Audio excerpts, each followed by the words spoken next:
So, guys, it's time. South Africa are leading the series 1-0, and it's time for Manchester. I think it's a perfect time as well for Manchester, given what has happened in recent times. For some of the players that support, obviously, the red half of Manchester, it's probably the perfect time to be in Manchester. But other than that, we're going to be discussing this particular preview. Now, this particular game is very important. There's not too much us as fans know about Manchester itself, Old Trafford, the conditions, the pitches, etc., all of those things. So I'm obviously bringing someone that will have some sort of idea of that as well. So that's what I'm going to be doing on today's show. We're going to be talking about this particular game. We're going to be talking about what we saw in the first match, what we learned, and then obviously coming into this match, what we expect. But before we get going, before we get started, please don't forget to do a couple of things for me, please. You need to download the latest issue of Cricket Fanatics magazine monthly. Every issue is 100% free, straight to your inbox every month. Link is on the screen as well as in the description.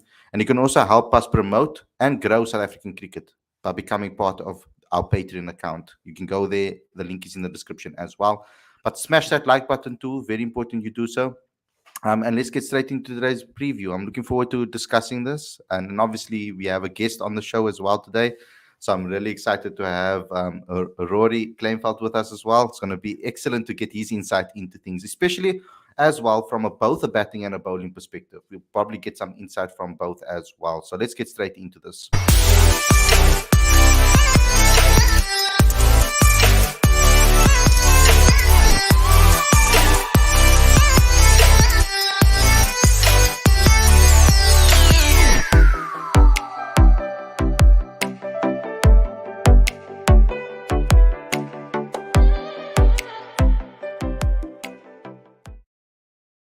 Good evening, everybody. Welcome to Cricket Fanatics magazine. This is obviously your preview show. I'm your host, Khalid. It's my co-host Aditya. We're here with Rory. 3 co-hosts today, guys. So we're going to be discussing this particular game. We're going to be talking about it in depth, as in depth as we can. First and foremost, welcome to the show, Rory. Great to have you here. How are you doing? Thank you. Yeah, all good. Thank you. Nice warm day in Cape Town for a change today. Yeah, it is actually. Got the old shorts out, so yeah. Happy days. Opportunity for to do washing. That's one thing. That as well. So, yeah, there's a lot to talk about. I think, Rory, let me get you started first and foremost. Just your review, basically, of that first test. I mean, unbelievable, historic as well. KG going on the honors board. We had a close centurion over there almost. We almost got saddled to get to over that line, but he was doing pretty well as well. The bowling attack, people are talking about the quartet, how they complement each other. Just give me your quick review and what stood out for you from that first test. Yeah, I thought we played unbelievably well.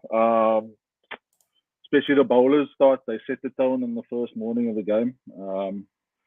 They just didn't allow England to get away. They obviously put the ball in the right areas all morning, that morning session, and we all know how England want to play. And they sweat on poor bowling, I think. And we just didn't allow them any bad balls and put them on the back foot straight away. It was helpful that we won the toss. Obviously, the conditions were perfect for bowling on the first morning, and we made the ball talk and put them under serious pressure. What more can I say? KG was unbelievable. He led the attack beautifully. Andrich obviously struggled a little bit in his first spell, but then came back nicely. I think it is it takes some getting used to that the slope at Lord's. So he obviously hadn't played there before, and I think it took him a while to get used to the slope. But once he hit his straps, sure, he bowled some rockets, and put them under serious pressure. I was pretty impressed with Marco as well. He got the ball to swing. And Lungi performed his role beautifully. I think he never gave anything away and picked up a couple of crucial wickets in the second innings. And then on the batting front, I felt like if we got anything above 300, we probably cruise the game, I thought, and that was the case. We just didn't allow them to play that baseball that they're talking about. obviously when it's coming down at 145 k's per hour plus, it's not as easy as, as it is when it's coming down at 150, I guess. How did you respond to like Dean Algo's response to it? I don't know if you saw like leading up to the test match. I mean, the way the South Africans dealt with those questions, because all the English journals did is just, you know how it is there. They just made almost sensationalized the style of cricket, like baseball, put it out there, headlines everywhere. So, I mean, did you like the way Boucher and particularly Dean Alga as well responded to that with regards to what they said about baseball and our style of cricket? Yeah, 100%. I think they showed a lot of maturity around that, to be fair. They weren't too focused on England, I don't think. They concentrated on themselves, and they kind of knew exactly what they needed to do to win the test, and we didn't really focus too much on England, I don't think. It would have been easy for us to fall into that trap, having watched them play the previous 4 test matches. But I think we went about it the right way. Like I said, we focused a lot on our own performance, and yeah, we executed our plans perfectly. Aditya, Ravi, is there anything you want to ask Rory specifically about the first test before we move on to the second test first? How's it, Rory? I'm good, Khalid. Very good. You know, it's been a while before South Africa sort of started a series well. You know, we're always talking about them, starting on the back foot and then, making it up in the rest of the series. What do you think was the reason that they started off the way they did, which is fantastic, of course? I think it's a lot. The warm-up game had a lot to do with it, I think. I don't think we often get to play enough warm-up games before series. It's a very important thing, I feel. It gets you acclimatized to conditions, and it gets you a better understanding of how to go about playing in those different conditions. And I think that helped us a lot. I can't remember the last time we played a warm-up game before a test series. And we've just shown the value of it now, going over. I know we got beaten in that game, but I think we would have taken a lot of positives out of that experience, and we learned quickly from that experience, which is very good. We have to commend the management on that, and the players also. They would have learned a lot from that warm-up game as well, and obviously they came out guns blazing. I think also the momentum we brought into the series through the T20 series win, and obviously drawing a series to the world champions in the 50 over, that would have contributed as well, and given the guys confidence to actually think, you know what, we can mix it with the slot, and that they did.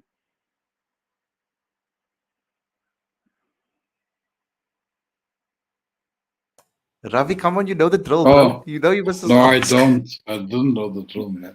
I'm just kidding. No, Rory, hi, good evening.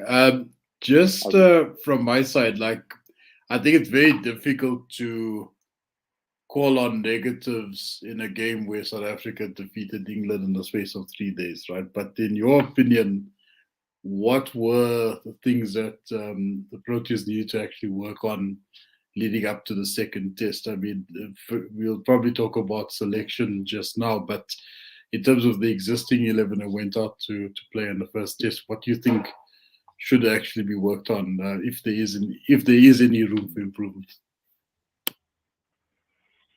Yeah, look, I mean, I think the middle order is a bit of a concern. I think it's been a concern for a while now. We've kind of been quite heavily reliant on Dean up the top of the order, and a few others. There are a few guys I feel who are under a bit of pressure, especially in the middle order.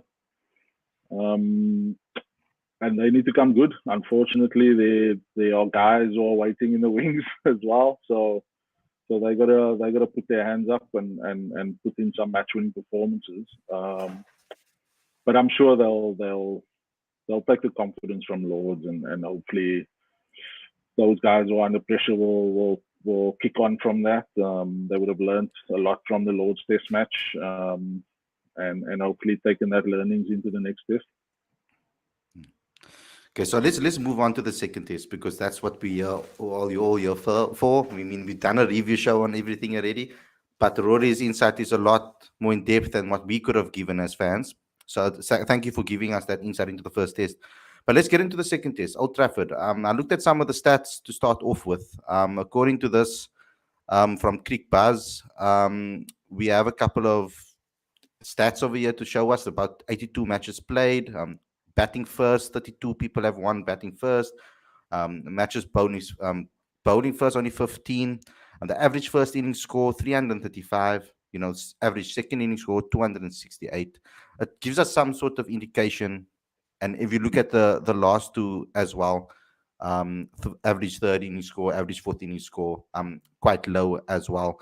So it gives us kind of an indication about what we can get at that ground. We obviously know in the past with regards to South Africa. South Africa played twice there since readmission. I'm talking about, of course. Sorry, wrong graphic. Since readmission, of course.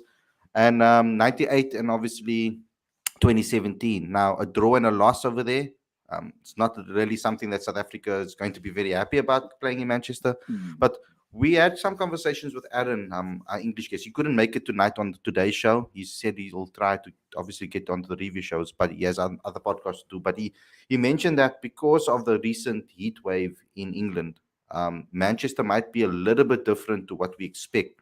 Rory, can you give us some insight into Manchester, the conditions there, what we can expect? Is it a two-spinner type of wicket? I'd be tempted to go with two spinners. The ball of the century was bowled at Old Trafford by Shane Warne. It does spin there. But in saying that, you also get good pace and bounce. The clay is a lot darker at Old Trafford compared to the rest of the country. And I think it gets a lot harder. So there will be pace and bounce in the pitch. As you can see, the first inning score is quite high. The average first inning score is quite high. And then the wicket obviously deteriorates through the 5 days, and the game speeds up in the end. That's where the spinners come into play. So it'll be difficult to change the team. I think we've got Aiden who can do a job with his office, but with that 4-prong pace attack, I think, yeah, like I said, it'll be difficult for them to change that team from that performance that they put in especially the bowling attack, from that performance they put in at Lords. If anything, you're probably looking at possibly a Harmer in for Lungi. Mm-hmm. But for me personally, I'd probably go with the same team and just ask Aiden to bowl a few more in the nets in the week leading up. Okay, so now it's your turn to listen to our nonsense about what we think. Okay, so Aditya, let's talk about it because the guys in the chat are talking heavily about that 7-4 split. A lot of people are worried about our batting lineup, the middle order. So where are you going, Aditya, with regards to this? And then I'm going to get Ravi. You can go straight afterwards as well with your team. I'd like to know your thoughts on that because I'm kind of in Rory's bracket over here because I'm sitting here and I'm like, Aiden could, and it's very difficult. Normally we don't see South Africa change a winning team after they've won a test or a match. They tend to go with the same team. So it's something different that we're going to see here. But let's get your thoughts on that, Aditya. Look, generally you don't want to change a winning combination, and although spin can be useful, additional spin can be useful. I agree with Rory. I think Aiden can do a job here. As Sheen said, Aiden Warne can do a job here.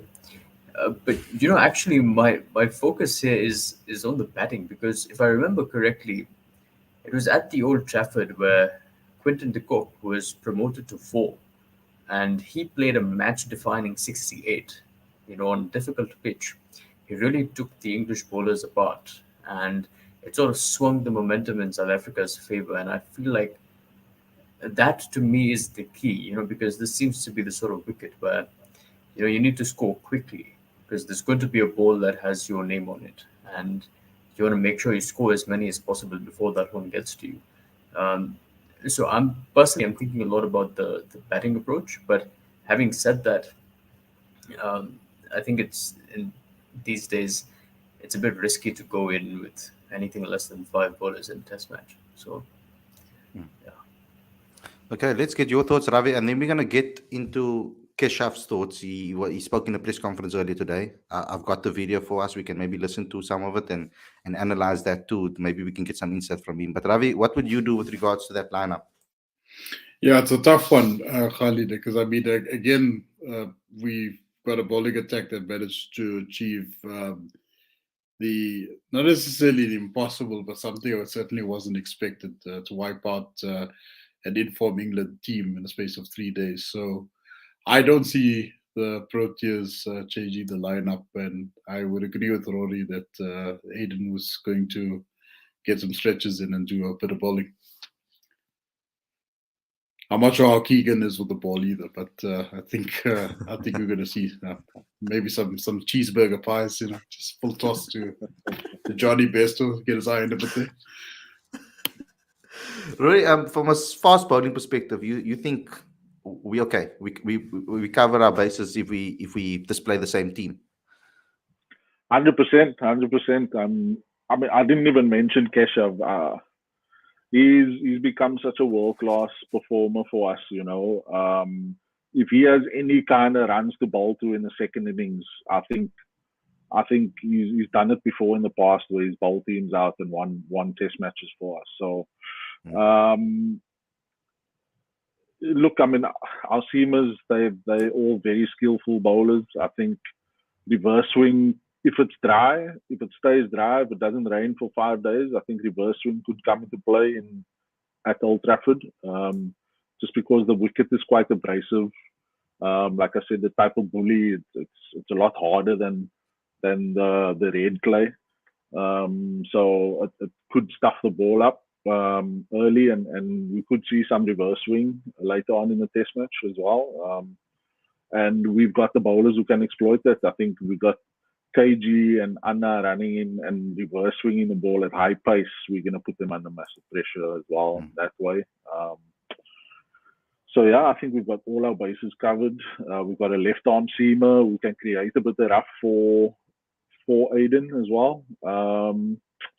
And if they do go with Harmer, for me, it's probably going to have to be Lungi who sits out because we don't want to mess around with our batting. And because Marco has to play because he will provide some rough for Simon.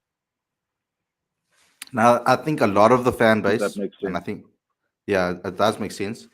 And I think a lot of the fan base, though, I'm looking at the live chat at the moment, saying that, what about Ryan Rickleton? I mean, a lot of people are calling for Markham to be dropped for Ryan Rickleton. I mean, we know what has happened with regards to that IPL situation, of course, and then them not playing, and then now being back, and now Aiden has a new role at 4. I don't know where you guys sit, Aditya and Ravi, with regards to that. I mean, we were all sitting. I was sitting here talking last week, like we need to play Rickleton. I mean, is it Rassi that falls out for Rickleton? We need to get Rickleton somehow into that team. Do you get him straight into the team as a youngster? It's a test match. It's a massive test series. He's a youngster that hasn't really got much test experience, of course. Is it too risky to throw him in? I mean, given that his current form in county scene, has been quite good, and automatically fans say, if they're doing well in county cricket and you're playing a test in England, automatically you should be picked. That's the mentality from some fans. What is your thoughts on that, from a cricketer's perspective? Me? Unless, I think you're the only Protean test cap there, Rory.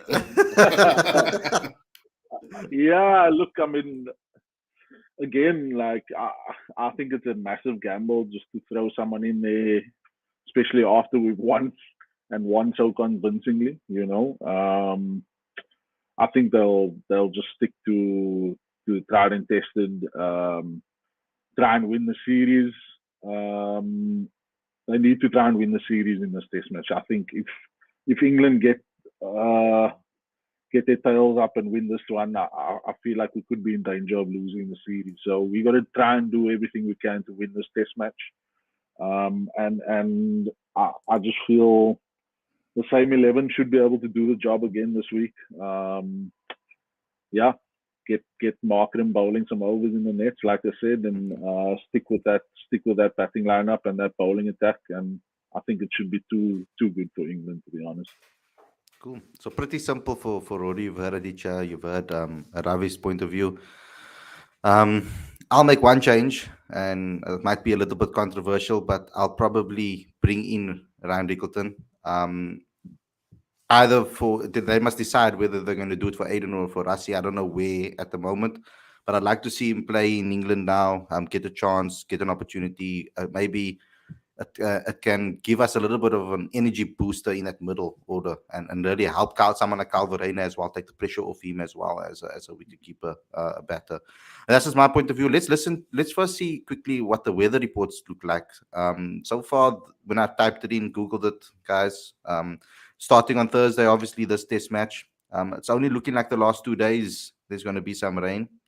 Hopefully it changes like in this test, because we were supposed to have rain every second day in this test match at Lords, and it ended up not happening. So hopefully the same thing happens for this test, that we see a complete test match, because I really want South Africa to dig their heels in and dominate in this match. Let's go to Keshav quickly. Let's have a quick listen to what he had to say. You guys can jot notes if there's anything specific, or just put up your hand if you want me to stop the video, if you want to chime in and say anything there. You've been bowling a lot in unusual positions recently, like giving the ball and it's quite new and that sort of thing. Can you talk to us a bit about the thinking behind that and kind of tactically the planning that's gone into those things? Yeah, I think Leachy turned it with an old ball, so we felt that maybe with a harder newer ball it might bounce a little bit more. Full credit to Dean for obviously implementing that. He did have a chat to me in the change room before we went on to field for that short period, and he said, you know what, just be ready, the opportunity may come to bowl with a harder ball. Fortunately enough, it did, and it did pay dividends. Good. Anyone else? Was that, I think Dean mentioned in the aftermath of that game, that was a very specific plan to Zach Crawley, because he's kind of perceived to have a weakness against left arm spin. Yeah, I think Dean's obviously very stats orientated in terms of what's come up from the analysts, and sort of saw the opportunity with the ball turning, and yeah, I think he sort of used that as his guide and gauge to sort of combat that. Thanks. We'll take some online. We'll go Mia, Zahir, then Ken. Thank you very much. Thank you. Good afternoon, guys. Just almost of a follow-up on Firdousa's. You didn't obviously bowl much, or you didn't bowl at all in the first innings, got 12 overs in the second innings, but you played a crucial role in getting the ball rolling with the first 2 wickets there. Are you expecting to bowl a little bit more at Old Trafford? And just what are conditions like from what you've seen so far? I would love to bowl all the time. Yeah, I think the seamers did an amazing job. So full credit to them, and I know my time will come where I'm present through the ball to bowl my spell. In terms of the conditions, yeah, we haven't seen too much because the cover's just been on for pretty much most of the day. Fingers crossed the rain subsides and get an opportunity to look at the wicket. But I'm sure that if the seamers don't strike or there's a period for me to bowl, I'm sure Dean will throw me the ball and hopefully I can have a nice long spell. Thank you. Thanks, Amir. Zahir? Hi, Kesh. Probably more serious cricket questions coming around, but you were at Old Trafford last night. Do you enjoy the game and just tell us the experience and of course, compared to the last time you were there when you lost 4-0? Sure. Yeah, that's a bit of a jab. Yeah, I think the best team won last night, as you saw, Zahir. But yeah, I think the atmosphere was phenomenal and electric, something that you don't experience every single day. And just to be able to witness, a sporting event and a derby of that magnitude, I'm very privileged to have been in that position. But yeah, it was really amazing compared to the 4-0 loss we took at the start of the season. Thanks, Zahir. We're going to go Ken, then we'll go Telford, and then to Craig online. Thanks, Lucy. Hi, Keshav. You played a vital innings at Lords, and along with Anrik Norkeer and Marco Jansen. I know when Mark Boucher was a player, he was given the responsibility of working with the bowlers in terms of improving their batting, and I think he did a lot of that at the Titans as well. It really seems in the Proteas now that there's been a big focus on you guys batting there in the lower order, and you all seem to have really come on leaps and bounds in terms of your batting. Is that a fair comment? Has a lot of work been put in? Yeah, I think when Bouch did take over, he did really want to work on our middle to lower order to contribute runs, because we know how vital those 50, 60 runs can be from 7, 8, 9, 10, 11 going down. As you see now, if the guys observe in the nets, you see a lot of our bowlers actually spending a lot of time facing bowlers, getting throws from both Bouch, Samo, Onti. The guys are really putting the hours and effort with us. So, it's nice to see we're getting the reward, but, a lot of it's due to the hard work that Bouch has obviously implemented with us, as well as Samo. I think Samo's been an exceptional man for our batting unit as a whole, but, encouraging our lower order to make sure we're topping up on our skill and taking care of the nitty-gritties that we need to. And, it's good to see the dividends being paid now. Rose, can I ask you a question about that quickly? That bottom order, how do you guys actually go about training that and getting your bowlers to actually bat better and strengthen that tail? I mean, we've got quite a few of those guys like Andrich and KG that we were talking about as like, can really hold their bat. I mean, Keshav's improved quite a bit. I mean, you yourself as an all-rounder, maybe you can give us some insight into that. We face a lot of bounces. You get a barrage in the net so that you can try and cope with it in the middle. But yeah, it's all good fun. I think for me, the thing that stood out for me with Marco, Keshav and Andrich is that they played positively. They didn't just stand there and allow England to bowl at them. I think lower order runs are so crucial to winning teams. I just think back to our title winning teams that we had playing for the Cobras, and lower order runs was something we prided ourselves on. And that kind of takes the sting out of opposition, especially when they feel that they can just roll through you and take that momentum into their batting. Like, the longer you keep them out there, the more frustrated they get. You're keeping them out on their legs, keeping the openers out there, keeping them guessing as to when they're actually going to get out to have a hit. It's a huge psychological advantage to take into your bowling if you've had good partnerships in the lower order and tail end. Yeah. Okay, awesome. I hope something more spicy is going to come. It's on a similar theme. South Africa's batting has made a habit almost of the middle order. The middle and the low order gets almost the bulk of the runs. I'm sure any top order or any batter will say, I want to score as many runs as I can. But is this a workable method? Maybe the top order doesn't get that many runs, but they know that there's a very short tail and a lot of runs to come from the likes of you. Do you think that's a reasonable way to go about things, or would you prefer more centuries? Yeah, I think as a batting unit, we want to score more centuries. It's not a case of, the guys knowing that they're going to rely on the lower to middle order to score runs. I think in our top 6, top 7, the guys are very driven to score big centuries. It's probably just maybe the first game of the series, but I'm sure come the second and third tests, we're going to see hopefully a few centuries. I think SJ, we showed really good signs of, just application and the way he went about his business, as well as Dean. I think the opening partnership really set the foundation for us.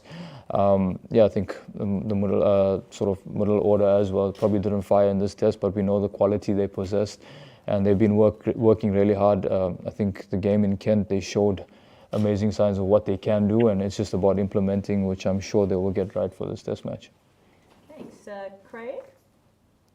Thanks, Lucy. Hi, Kesh. What kind of backlash are you expecting from England? They obviously didn't perform to their own high standards. Are you expecting anything different from them in this test? Yeah, we know England's a fierce competitor, and competitors rather, and we know they'll do everything to bounce back. I think any team in the position where they 1-0 down in the series have the potential to bounce back. To be honest, we're just focusing on our plans and processes.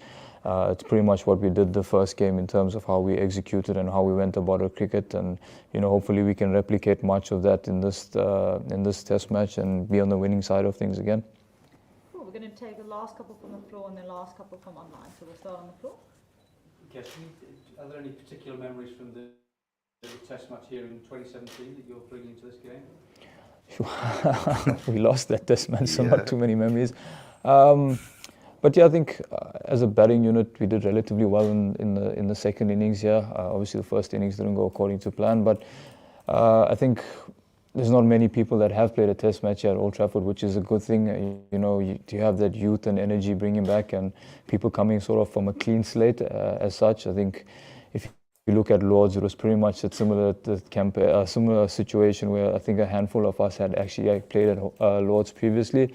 And having the youngsters around you motivating you to not carry any baggage or anything from previously, I think that helped a lot. So hopefully that's much of the same in this test match. Can I just also ask you that a little bit further back in your earlier days when you started bowling spin? Was it you were a pace bowler to start with, were you, and then changed to spin? Did you have particular role models among South African spinners? Yeah, when I was 12 years old, 13 years old, I was a fast bowler and actually decided to be a rebel because the coach got upset with me, so I decided to bowl spin at the time just to irritate him even more. I never looked back. But yeah, sorry, to answer your question. Sorry, the second part. I was just wondering whether you had any role models. Yeah, definitely. Yeah, obviously you looked up to, Paul Adams, Paul Harris. I think Paul Harris has always been someone that's been very close to me. He's always helped me with my technical side of things, but also from a mental point of view, I thoroughly enjoyed the way he thought about the game in terms of plans and things. So, he's always someone that will pick up the phone without me having to ask and just give me advice and stuff, which I'm very grateful for.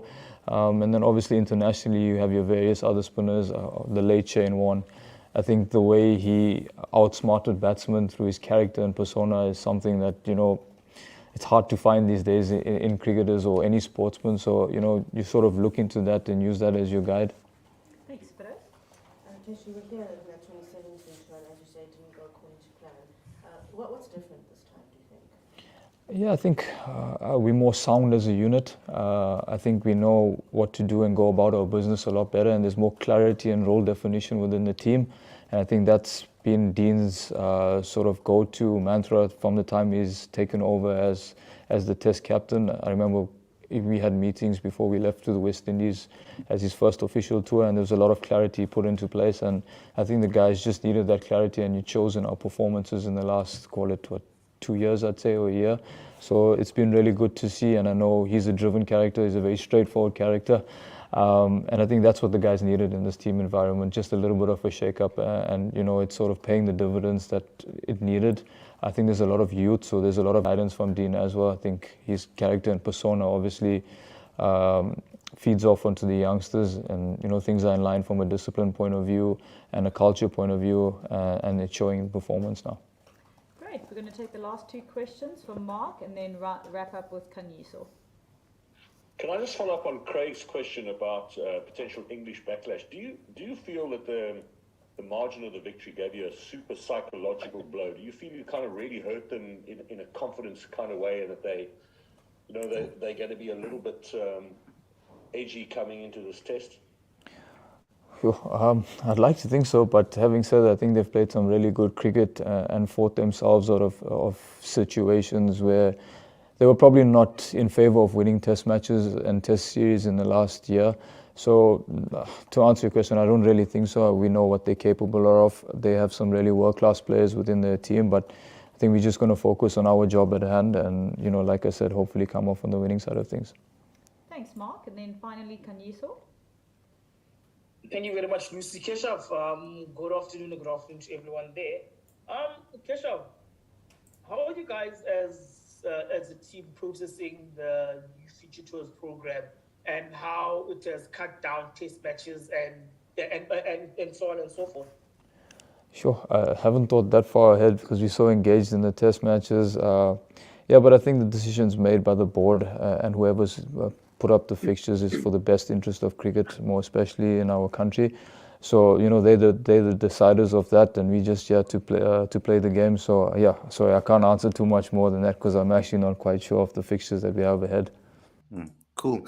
So that's it. That's what he had to say. Not too much. Keshav, generally speaking, in a press conference, it's not necessarily going to create headlines. It's like when Dean Algott sits at the presser, you normally get the headline after every sentence. I want to ask you, Rory, from your perspective. I mean, someone actually reminded us in the comment section over here. Says Rory always seems to get Alga out in domestic cricket. I remember the celebration at Newlands in one of his last games, nicking off Alga and bursting into laughs. Can you give me insights into Dean Alga? What you've from your perspective? I mean, as a leader now, it seems like the team has kind of really is playing cricket within his within his mentality on how he wants the game to be played. What makes Dean a special captain, would you say? Look, Dean is very straightforward human being. There's no gray area with Dean. It's either black or white. He'll tell you exactly what he's thinking, or how he feels about you, whatever the case may be. And he's very honest. He's very honest with himself. He'll be very honest with you if he has a conversation, and I think that's it's a good trait of a nice, strong leader. And he leads from the front in the way he goes about his business. He stands there. I mean, I wouldn't pay money to watch Dean Alga bat, but he will stand there the whole day and take blows to the body, and he will just grind out 100, and lead by example in that way, and players respect that.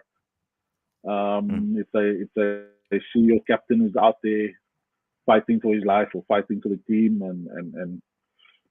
and showing the guts that he does, it's easy to follow that, as a player, and I think that's I mean, him and Boucher are probably very similar human beings, and I can see why the connection's working well.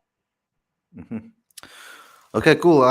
Aditya, Ravi, let's add some spice to this mix. So your guys' thoughts on the match, your final thoughts of the match, what you think is going to take place. Let's get your predictions in, and how you think South Africa wins this. I mean, I'm looking at this as batting first wicket. I mean, generally speaking, that's what you want to maybe do here, and especially if it's going to swing up front. I think that's going to be difficult for South Africa. Then we're going to maybe need to make a decision on what we're going to do. So Aditya, your thoughts, and then Ravi. I wish we had a bunch of English supporters in the chat panel, but I think South Africa are going to win by an innings and 200 runs.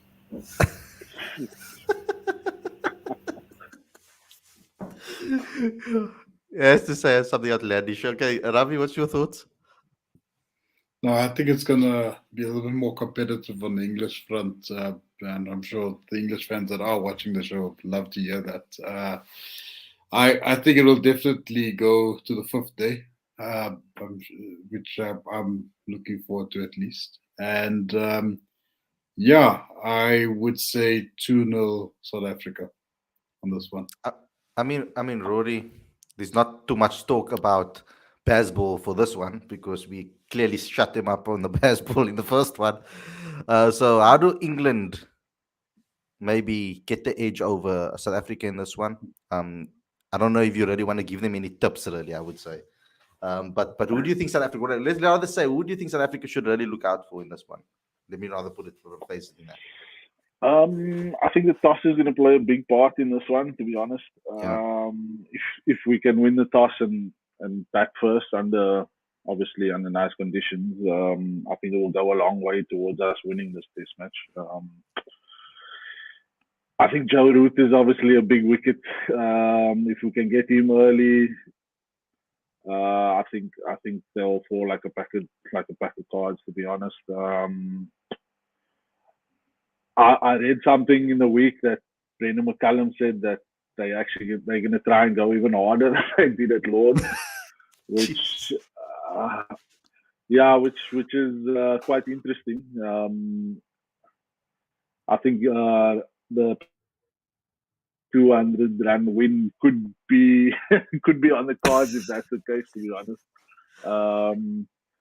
Because I don't think they have the top order players to be able to do that. If they keep going the way they are, they're going to find themselves 30 for 3 every Test match. Unfortunately, that's just the way things are going for them at the moment. Their openers. I know the number 3 Pope got some runs in the first innings, but yeah, I don't think you can't really build a platform if you're 20 for 2 after every Test match. You're relying so heavily on to not only pull you out of danger, but also put you in a winning position. And I think they need to assess conditions as quickly as possible and play accordingly. I don't think you can just go out and swing the bat willy-nilly in a Test match. If the conditions are in the bowler's favour, you need to go out there and actually graft and work for your runs. Like we did, like Dean did, like Sarel did. They look silly at times, but they got the job done. They got us to a winning score, and yeah, we capitalized on that. So I think they need to look at their strategy. I think they obviously wanting to stay true to the style of play, but as Shukri Conrad always says, the conditions determine how you play. It's the perfect way to end this, actually. Tashrif, thanks a lot for the super chat. He just wants us to know who he would make, which changes he will make in this match. He says Harmer and Rickleton will come in place of Ngidi and Rassi. That's what his opinion is on that particular one. So I think quite a few fans actually want that to happen too. I've seen that in the live chat. So let's see what happens from South Africa's perspective. But guys, thanks a lot for tuning in. Aditya, Ravi, thanks a lot for joining the show. Rory, thanks a lot for coming on and giving your insight, because that will give us a lot more insight into our conversations tomorrow and leading up into this test, because now we can start thinking about the fact that spin will play a part in this, and we need to start considering what we're going to do with regards to that. But to all the guys out there, thanks a lot for tuning in. You know what you have to do. Subscribe to the channel. You need to click that notification bell for all future videos, please. We even made a fancy button for you guys, so please go ahead and do so. Also, smash that like button, comment, share, subscribe, do all of those things, but also become a patron. Help us grow South African cricket. Help us promote South African cricket. The different tiers for you to form part of. So the link is in the description.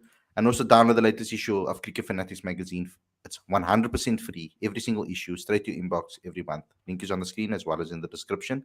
And go to cricketfanaticsmag.com for your previews, your features, your reports, everything that's got to do with the England series. It's all on the website. So go there and follow it. If you can't watch the game, it's the perfect place for you to follow it.